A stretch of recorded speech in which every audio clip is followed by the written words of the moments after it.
शुभ सकाळ मित्रांनो, आज आहे आपला 100 डेज वर्कआउट चॅलेंजमधला 14वा दिवस। तर आज होता माझा forearms and legs day. फोर आर्म्समध्ये हा माझा सगळ्यात फेवरेट वर्कआउट आहे। ह्या वर्कआउटचे मी 3 सेट घेतले आणि प्रत्येक सेटमध्ये वेट इन्क्रीज केलं। या वर्कआउटने माझा फोर आर्म्स सगळ्यात जास्त पंप होतो। सेकंड वर्कआउट होता माझा हॅमर कर्ल।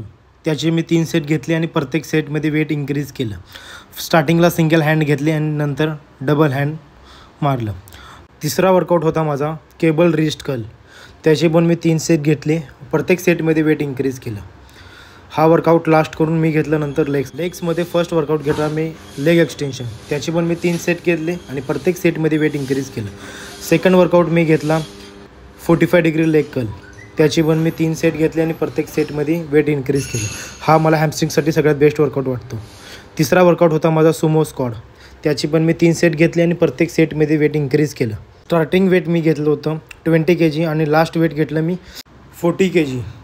मित्रांनो, व्हिडिओ आवडला असेल तर लाईक करा, शेअर करा आणि सबस्क्राईब करा।